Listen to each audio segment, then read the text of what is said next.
एक भक्त पूछता है, ध्यान कहाँ करना चाहिए? तब रमना महर्षि बताते हैं, हृदय कोई भौतिक चीज नहीं है। ध्यान दाएं या बाएं नहीं किया जाता। ध्यान केवल स्वयं पर किया जाता है। एक भक्त फिर पूछता है, अगर शरीर का हृदय बाईं तरफ है तो आप दाईं तरफ की बात क्यों करते हैं? तब रमना महर्षि कहते हैं, शरीर का हृदय बाईं तरफ है, यह सही है, लेकिन जिस हृदय की मैं बात कर रहा हूं वह अनुभव का विषय है। वह आगे बताते हैं, पूरा ब्रह्मांड इस हृदय के एक छोटे से बिंदु में समाया हुआ है। इस हृदय में एक छोटा सा द्वार है जो हमेशा बंद रहता है और यह खुलता है विचार सेल्फ इंक्वायरी से। जब यह द्वार खुलता है, मैं की चेतना प्रकट होती है। यही अवस्था समाधि है।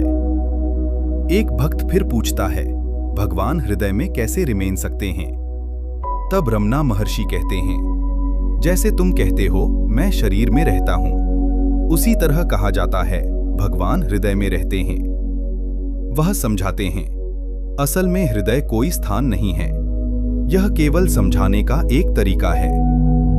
वह आगे कहते हैं, भगवान हर जगह हैं, इसलिए उनके लिए कोई एक स्थान नहीं हो सकता।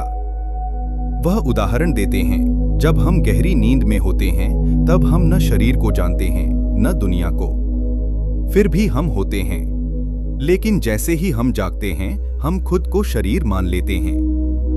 परमात्मा वही है जिससे यह शरीर उत्पन्न होता है, जिसमें यह जीता है और अंत में उसी में विलीन हो जाता है। वह आगे कहते हैं, लेकिन हम क्या मानते हैं? हम सोचते हैं कि हम इस शरीर के अंदर रहते हैं, इसीलिए कहा जाता है अपने भीतर देखो। वह आगे समझाते हैं, हर व्यक्ति जानता है मैं हूं, लेकिन यह मैं कौन है? यह न अंदर है न बाहर है, न दाएं है न बाएं है। मैं हूं, बस यही सत्य है। रमना महर्षि कहते हैं, हृदय वही स्रोत है जहां से सब कुछ उत्पन्न होता है, लेकिन जब तुम वास्तव में उसमें स्थित हो जाते हो तब न कोई केंद्र होता है न कोई सीमा, क्योंकि उसके अलावा कुछ भी नहीं बचता। एक दिन कुछ संगीतकार आए। उन्होंने बांसुरी, वायलिन और हारमोनियम बजाया। बाद में चर्चा हुई कि कौन सा वाद्य सबसे अच्छा था।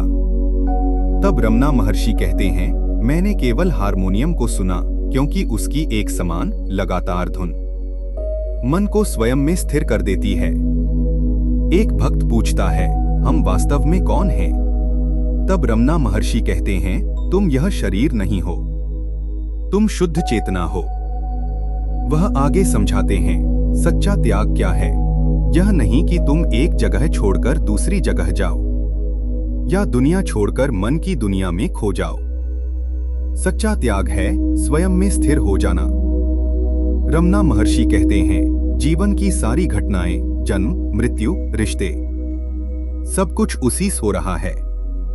एक भक्त पूछता है, फिर लोग बाहर क्यों भागते हैं? तब रमना महर्षि मुस्कुराकर कहते हैं, सब बाहर भागना चाहते हैं, लेकिन असली खुशी बाहर नहीं, भीतर है। तब रमना महर्षि कहते हैं, तुम शरीर नहीं हो, तुम वही चेतना हो जो सब कुछ देख रही है, बस अपने भीतर देखो।